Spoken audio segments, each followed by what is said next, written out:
신령과 진정이란 말씀은 요한복음 4장 23절에서 24절 말씀인데, 참으로 아버지께서 예배하는 자들은 신령과 진정으로 예배할지니라.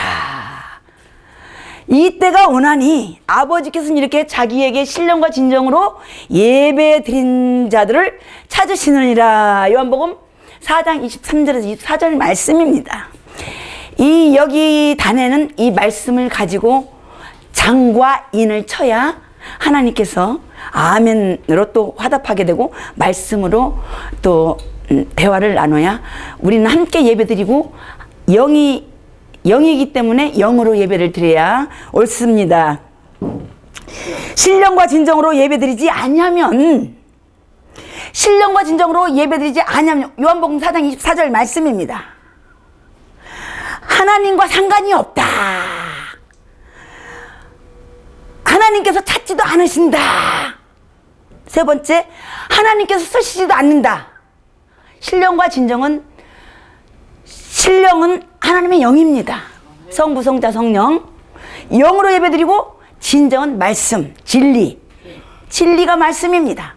이 말씀으로 예배드리지 않으면 하나님하고 상관이 없다라는 말씀을 요한복음 4장 23절에서 24절 말씀을 하고 계십니다.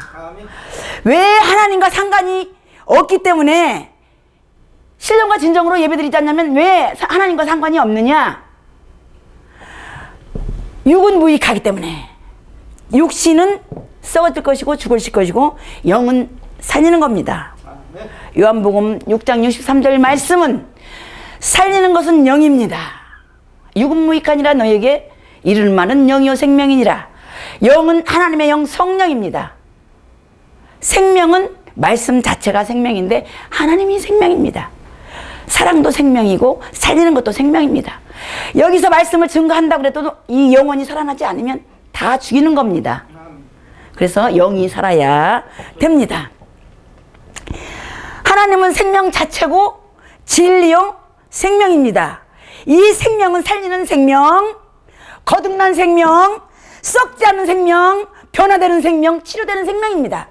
하나님은 생명 자체이기 때문에 생명을 증거하는 것을 하나님이 기뻐하십니다. 그래서 요한복음 4장 24절 말씀은 하나님의 영은 성령이기 때문에 성부와 성자와 성령으로 하나 되어서 너희가 성령으로 예배드리라. 이 말씀입니다. 이 말씀은 굉장히 쉽습니다. 어려운 게 아닙니다. 그래서 이 신령과 진정은 예수 그리스도가 나타나라. 어디에 나타나는 내 생각에도 나타나고 내 입에도 나타나고 내 마음에도 나타나고 내 몸에도 나타나라. 뭘로 나타나? 의와 평강과 희락으로 나타나라. 의는 예수 그리스도입니다. 평강은 안식이잖아요. 희락은 뭡니까? 기쁨이잖아요. 기쁨 자체는 예수님입니다. 그래서 기쁨이 올 때는 예수님 자체가 나타나는 겁니다. 이렇게 이제 영으로 분별을 하는 겁니다. 이 하나님의 호흡은 생기가 들어올 때 우리가 죽은 나사로가 살아났잖아요. 살아난 생명, 죽은 나사로가 살아난 생명, 홍해를 건너는 생명, 바다를 가르는 생명, 생명 자체입니다. 문둥이가 살아난 것도 생명 자체로 살린 거고, 홍해를 가르는 것도 생명 자체고, 바다가 갈라진 것도 생명의 지팡이가 있었기 때문에 살아난 겁니다. 그래서 우리는 여기 오실 때는 이 목사님을 살리는 마음으로, 악을 선으로 이기는 마음으로, 그래서 이제 화요일 날도 오셔서 찬양하시고 기도하시고 서로 협력자가 되면 하나님께서 기뻐할 줄 믿습니다. 아멘. 의는 예수님이고, 이거는 들을 때 이렇게 새겨놔야 돼요. 로마서 이 말씀은 로마 14장 17절 말씀인데, 의, 평강, 희락 이렇게 세 가지가 나오는데 이건 들을 때 딱딱 새겨놔야 돼요. 의는 예수님이고 평강은 안식이잖아요. 그리고 희락은 기쁨이고, 의와 평강과 희락이 있구나. 어디 있어요? 내 마음에. 내 마음에 있으면 입에도 있어요. 내 입에도 있으면 눈에도 있고, 눈에도 빛이 나가고 입에서도 빛이 나가고 몸에서도 빛이 나가고 우리는 다 빛으로 둘러싸여진 거예요.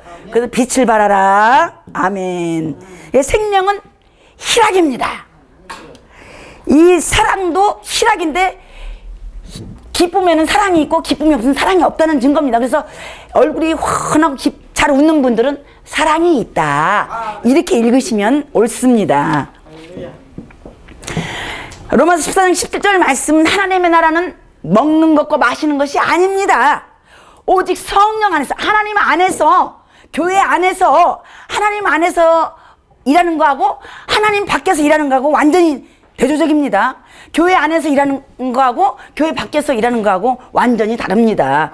그래서 번제단을 생각하면 되는데, 번제단은 이렇게 다 울타리가 둘러싸여졌는데 그 번제단 안에서 계시는 분이 있고 번제단 밖에서 계시는 분이 있는데, 밖에 계신 분들은 하나님하고 상관이 없습니다. 그래서 이제 오직 성령 안에서 의와 평강과 희락은 예수 그리스도 자체입니다. 그래서 고린도서 15장 18절 말씀은 말과 일이며 표적과 기사의 능력이며 성령의 능력으로 역사하신 것 외로는 너희가 말하지 말라. 얼마나 지절거리고 속살거려요. 그런 거 말하지 말래요. 그냥 입 다물고 내 안에 성령께서 역사하실 때는 입을 열어야 됩니다, 우리가. 그래서 이 말로 얼마나 우리가 실수를 많이 하고 교회를 문제를 얼마나 많이 만들어놔요. 엄청 여기 많이 오셨었어요. 그런데 이 말 가지고 다 이 문제를 만들어 놓은 거잖아요. 그거는 성령의 역사가 아닙니다. 그래서 우리가 입 조심해야 됩니다. 첫째로는 입 조심, 말 조심, 혀 조심. 세 가지만 조심하면 교회 문제가 일어날 일이 없습니다. 그래서 항상 성령의 역사와 간과 도우심이 있어야 되고, 대화할 때는 성령으로 대화를 드려야 옳습니다. 내 말과 내 전도함에 지혜에 권하는 말로 하지 말아라. 지혜는 사람의 지혜니까 성령의 역사로 해라, 이 말씀입니다. 그래서 내 지혜, 내 생각, 내 철학, 내 의지 들어가니까 떨잖아요. 찬양할 때 왜 떨어요? 내 생각이 들어가는 게 떠는 거야. 왜 떨어?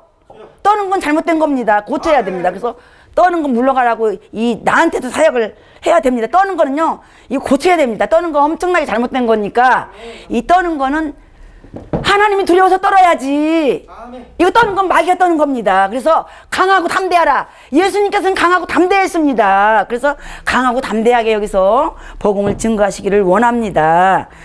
이 성령이 나타난 능력으로 예배를 드리고 찬양을 드리고 기도를 드려야 하나님께서 그 기도를 받으시고 예배를 받으십니다. 갈라디아서 3장 3절 말씀은 너무나 여기 오시다가 안 오신 분들이 안 오시니까 너무너무 목사님이 불쌍하고, 정말 너무너무 목사님이 그동안 수고를 많이 하시고 너무너무 고생을 많이 하셨는데 너무 안타깝더라고요. 그래, 이 말씀을 하나님이 주셨습니다. 갈라디아서 3장 3절 말씀은 아버지, 너희가 성령으로 시작했다가 육체로 마치겠느냐? 육체로 마치면 우리가 성령으로 시작했잖아요. 그런데 가면은 육체로 그냥 딱 기분 나빠서 가는 거는 육체로 마치는 거고, 성령으로 시작했다가 성령으로 마치는 거는 하나님이 시작했다가 끝에도 이제 하나님이 마치는 거예요. 하나님이 맞춰라 할 때 맞춰야 그건 성령으로 시작했다가 성령으로 마치는 겁니다. 우리가 기분 나쁘고 못된 게 들어오고 이런 거는 내 안에 더러운 영들이 그렇게 만듭니다. 그래서 우리가 성령으로 시작했다가 우리가 성령으로 마쳐야 됩니다. 이 사랑으로 만났으면 사랑으로 시작했으면 사랑으로 끝내라, 이 말씀입니다. 그래서 기쁨이 있는 사람은 사랑이 있는 분입니다. 그래서 이제 갈라디아서 3장 3절 말씀은 굉장히 중요한 말씀이기 때문에 우리가 성령으로 시작했다가 마칠 때도 성령으로 마치면 좋겠습니다. 고린도서 3장 5절 말씀은 우리가 육은 죽이는 것이다 아까 말씀드렸는데, 장과 절을 인을 쳐야 돼요. 장과 절을 인 안 치고 그냥 입에서 나오는 건 말씀이 있는데 헷갈려요. 그래서 장하고 절을 인을 쳐야 어디에 몇 장 몇 절이 있구나, 이렇게 우리가 이해가 가고 아멘을 하게 됩니다. 그래서 고린도서 3장 5절 말씀은 육은 의문이기 때문에 죽이는 것이다. 영은 생명이기 때문에 살리는 것이다. 살리는 것은 영으로 살리는 거예요. 육이 아닙니다. 우리가 내 관념이 아닙니다. 내 이론이 아니고 영으로 우리가 살리는 겁니다. 영은 성령으로 살리는 겁니다. 사도행전 13장 22절 말씀은 이새의 아들 다윗을 만나니 하나님의 마음에 합한 자였더라. 그래서 우리가 예배 드릴 때도 하나님의 마음에 합한 자가 되어야 되고, 하나님의 말씀에 의지해야 되고, 하나님의 말씀으로 예배를 드려야 되고, 하나님의 말씀에 합한 자가 돼야지 이 예배를 받으시고 우리를 축복해 주십니다. 하나님께서는 하나님 마음에 합한 자를 찾고 계십니다. 일꾼을 찾고 계십니다. 그런데 합한 자가 없어. 몇백 명이 알고 계시지만 일꾼을 세울 사람이 한 사람도 없어. 정말입니다. 그거는 왜 그러십니까? 하나님이 안 쓰신다는 말씀입니다. 그래서 하나님의 마음에 합한 자가 될 때에 하나님께서 쓰십니다. 그래서 물이 발목에, 무릎에, 허리에, 목에까지 그냥 헤엄치지 못할 물이 넘쳐야 됩니다. 아멘. 그래서 기뻐 뛰며 주를 보겠네. 하늘에 계신 주 예수를 영원히 섬기리. 아멘. 조금만 더 하겠습니다. 왜냐하면 마른 뼈가 있는데 이제 조금만 더 하겠습니다. 에스겔서 37장 1절 말씀인데 왜 여기에 안 오셨느냐? 오시던 분들이 왜 안 오시느냐? 하나님께서 권능으로 임하셨는데 가서 보니까 골짜기 가운데 두셨는데 뼈가 마른 뼈가 되어서 뚝뚝뚝뚝 소리가 나. 부딪히면 소리가 나. 마른 뼈가 돼서 골짜기 가운데 두셨는데 뼈가 말라가지고 뚝뚝뚝 소리가 나는 거는 뼈들이 서로 부딪혀서 부패가 되어서 그럽니다. 그래서 이 보니까 뼈들이 서로 부딪혀서 부패되었는데 이 말씀은 하나님의 생기가 없어서 하나님의 호흡이 끊어져서 하나님의 말씀이 없어서 하나님의 말씀을 받아들이지 못하니까 오지 못하는 겁니다. 그래서 기도할 때에 하나님이 생기를 불어넣어 주셔서 이제 생기가 들어가게 되면 살잖아요. 호흡이 들어오게 되면 이 살아나는 영입니다. 그래서 하나님은 영으로 살리신다는 이 말씀입니다. 하나님께서 에스겔에게 인자야 너는 무엇이 보이느냐 이렇게 에스겔에게 하나님께서 물으셨습니다. 예, 마른 뼈가 보입니다. 마른 뼈가 보이는데 영안이 열려서 보니까 마른 뼈가 보입니다. 이 마른 뼈라는 이유는 말씀이 들어가지 않았다. 이 관념 속에만 있다. 이 생각 속에만 있다. 이 말씀입니다. 이 말씀은 내 안에, 내 심령에, 내 속사람이, 이 영의 사람이 이 말씀이 받아먹고 채워질 때에 마른 뼈가 되지 않습니다. 그래서 누가복음 18장 8절 보면은 하나님께서 오실 때는 너희가 믿음이 있는 것을 하나님이 보신다는 말씀입니다. 우리가 믿는 자들을 고르고 다니잖아요. 지금 결혼해야 되는데 저기 마음에 합한 사람이 없어서 지금 찾고 있잖아요. 여기 일꾼을 지금 세워야 되는데 하나님이 마음에 합한 사람이 없어. 믿음 있는 분들이 없어요.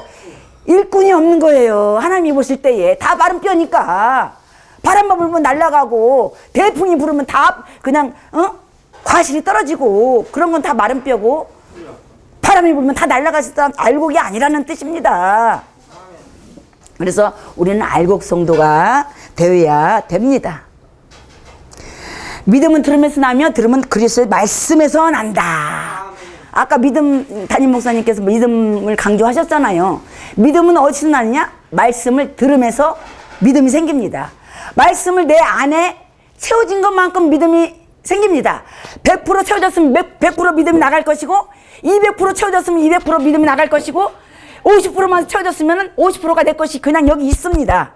내 것을 다 비워야 믿음이 채워집니다. 내 것을 버려야. 한 개라도 있으면 안 되고 다 100% 버려야 이 버려진 것만큼 내 안에 이 말씀이 들어온다는 사실을 꼭 기억하시기 원합니다. 이 말씀을 들고 일하시기 때문에 성령께서는 말씀을 들고 일하시기 때문에 이 말씀이 내 안에 가득가득 채워질 때에 하나님께서 쓰십니다. 에스겔서 37장 말씀은 전능자의 생기, 전능자의 호흡, 전능자의 능력이 들어가면은 살리는 일을 하게 된다. 살리는 일을 할 때 내가 살리는 겁니까? 성령께서 살리는 일을 하게 되면 은혜가 차고도 넘칠 줄 믿습니다. 살리는 것은 영이다. 너희가 육은 무익하니까 성령으로 살면 또한 성령으로 행하지니라. 아멘. 아버지 하나님 잠깐 말씀을 증거했사오니 아버지 복된 마음 주시고 넓으신 사랑 베풀어 아버지 복지방송이 날로 부흥이 되었어. 부흥의 물길이 타오는 역사가 있게 하여 주시옵소서. 자비로우신 예수 그리스도 이름으로 감사기도 올리옵나이다. 아멘. 아멘.